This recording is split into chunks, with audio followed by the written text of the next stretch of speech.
Hi guys, welcome back. Today the recipe which we are going to make is pav bhaji, and let's begin the recipe.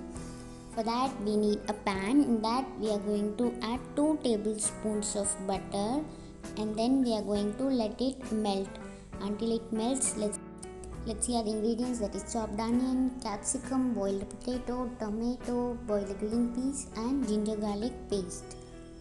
Now you can see that the butter has started to melt, and now it's turn to add our finely chopped one onion, and then we are going to stir fry this until it turns pink in color.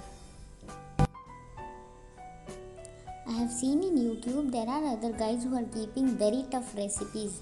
There is no need of such thing. This is going to be very easy recipe and you're not going to do much in it.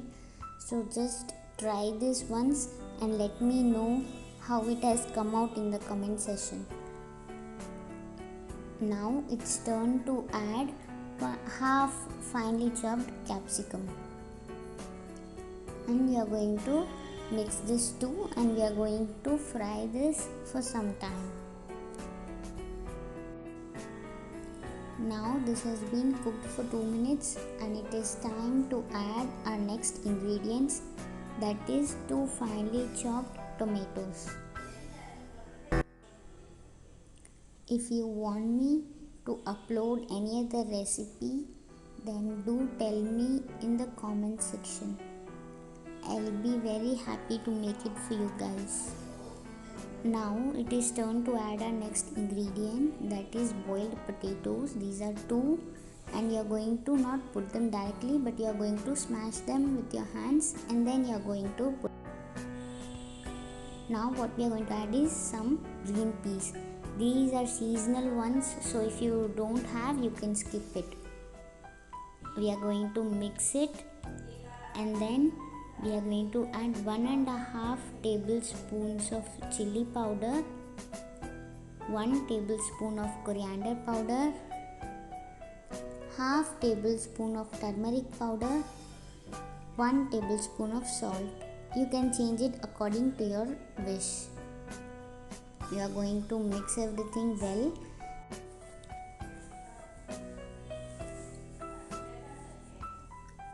Once you mix everything well, you are going to add 1 cup of water into it. We have to make it in a gravy consistency, not so tight, not so watery, but it should be medium.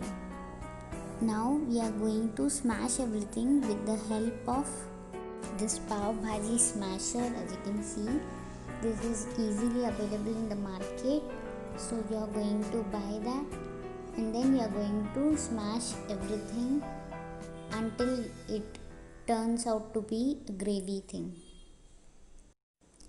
If you feel it tight, then you can add some water and then smash it. You have to make sure that you are not making it into a paste. It should be little bitey thing. Once you complete smashing this, our almost 90% of work is over, and then we are going to take it out in a separate vessel.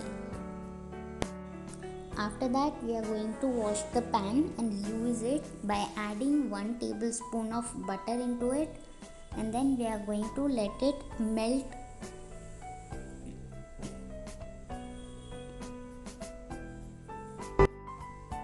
Now you can see that it's melt, so we are going to add 1 tablespoon of ginger garlic paste, and then we are going to mix it. This will give a good flavor and a good smell to our pav bhaji. After that, we are going to add 2 tablespoons of pav bhaji masala. It could be any company. I am using Everest company one. And then you are going to add the gravy back. And then we are going to mix everything well, and you can see that the color has come up so well. If you want, you can add color, but I am not interested in it, and it's better to avoid. You can add some water if you feel it's less, and then we are going to mix everything really well.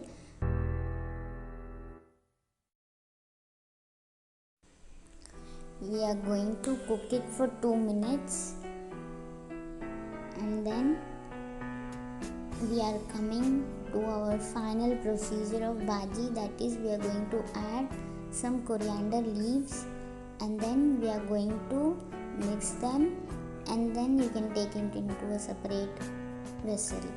Let's go for making the pav.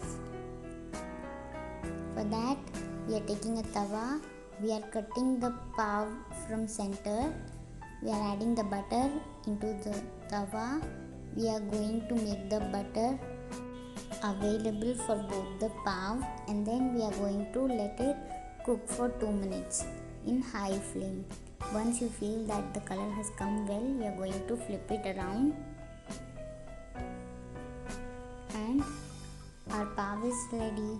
You can enjoy your pav bhaji. Bye bye.